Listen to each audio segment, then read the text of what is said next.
दिन का अपना एक इतिहास है, उसी तरीके से एक इतिहास है 26 दिसंबर का। इस इतिहास को प्रधानमंत्री मोदी ने और भी ज्यादा उजागर कर दिया। दरअसल 9 जनवरी 2022 को सिखों के 10वें गुरु गोविंद सिंह के प्रकाश पर्व पर प्रधानमंत्री नरेंद्र मोदी ने उनके 2 छोटे साहबजादों की लसानी अद्वितीय शहादत को याद करने के लिए 26 दिसंबर को वीर बाल दिवस घोषित किया। इसके बाद से अधिसूचना जारी कर साहबजादा जोरावर सिंह, साहबजादा फतेह सिंह की स्मृति में 26 दिसंबर को वीर बाल दिवस के रूप में घोषणा की कि 26 दिसंबर को देश का पहला वीर बाल दिवस मनाया जाएगा। वीर बाल दिवस को घोषित करने के पीछे की कथा के लिए इतिहास के झरोखे में झांकना पड़ेगा।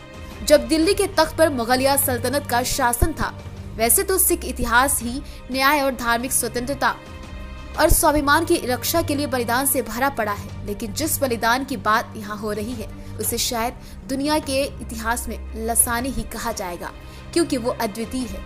8 और 5 साल के बच्चों ने निडरता के साथ जुल्मी शासक के समक्ष अपने पूर्वजों की शहादत की गरिमा को बरकरार रखते हुए अपने प्राण के बारे में जरा भी न सोचा और अपनी शहादत पेश कर दी। पंजाब का आनंदपुर साहिब, जो गुरु गोविंद सिंह की मुख्य कर्मस्थली है, वहीं उन्होंने सुरक्षा के लिहाज से 5 किलों का निर्माण कराया। सन 1700 के टाइम में पहली जंग में मुगल सेना ने जीत न पाने के कारण गुरुजी के साथ संधि कर ली, लेकिन फिर 1702 में एक बड़ी फौज के साथ हमला किया। ये दौर काफी लंबा चला।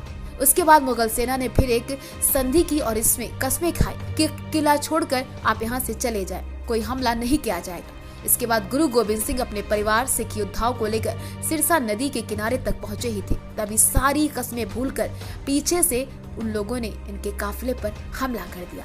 फिर क्या था, नदी में भीषण बाढ़ आई थी, आधी तूफान का मौसम था। इसी में गुरुजी की माता गुजरी, उनके साथ 2 छोटे बेटे जोरावर और फतेह सिंह बिछड़ गए। इसके बाद लाख तलाश करने के बाद वो नहीं मिले। क्रूर जल्लादों ने दोनों मासूम असहाय निर्दोष बच्चों को दीवारों में जिंदा चुनना शुरू कर दिया। जब दीवार छोटे साहबजादे को पूरा ढकने लगी तो बड़े साहबजादे की आंखों में आंसू आ गए। ये देखकर छोटे ने कहा, वीर जी, आपकी आंखों में आंसू, क्या आप डर गए हो?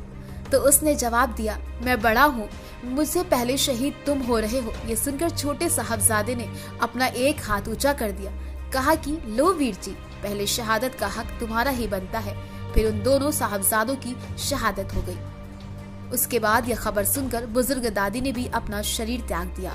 26 दिसंबर 1905 को दी गई लसानी शहादत संभवतः इतिहास में अद्वितीय है, इसलिए देश का फर्ज है कि इसे वीर बाल दिवस के रूप में अपनी स्मृतियों में हमेशा हमेशा के लिए संजो के रखे, अपनी पुश्तों को इस कहानी को सुनाए, वीरता के इस पाठ को पढ़ाए।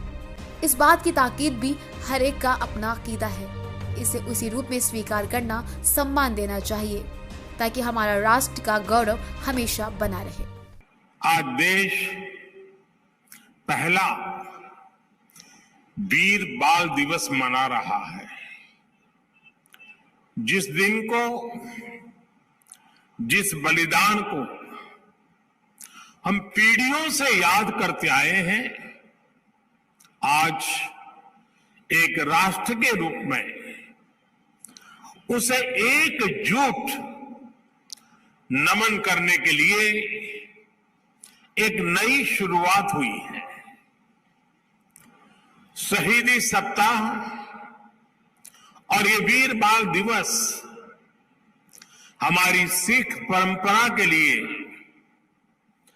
भावों से भरा जरूर है, लेकिन इससे आकाश जैसी अनंत प्रेरणाएं भी जुड़ी है। वीर बाल दिवस हमें याद दिलाएगा कि शौर्य की पराकाष्ठा के समय कम आयु मायने नहीं रखती। वीर बाल दिवस हमें याद दिलाएगा कि 10 गुरुओं का योगदान क्या है, देश के स्वाभिमान के लिए सिख परंपरा का बलिदान क्या है। वीर बाल दिवस हमें बताएगा कि भारत क्या है, भारत की पहचान क्या है। हर साल वीर बाल दिवस का ये पुण्य अवसर हमें अपने अतीत को पहचानने और आने वाले भविष्य का निर्माण करने की प्रेरणा देगा।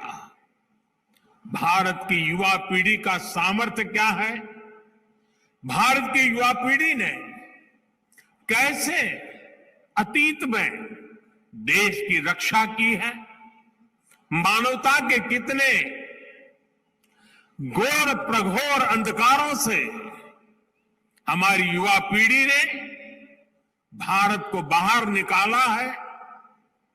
वीर बाल दिवस आने वाले दशकों और सदियों के लिए ये उद्घोष करेगा। मैं आज इस अवसर पर वीर साहिबजादों के चरणों में नमन करते हुए उन्हें कृतज्ञ श्रद्धांजलि अर्पित करता हूं।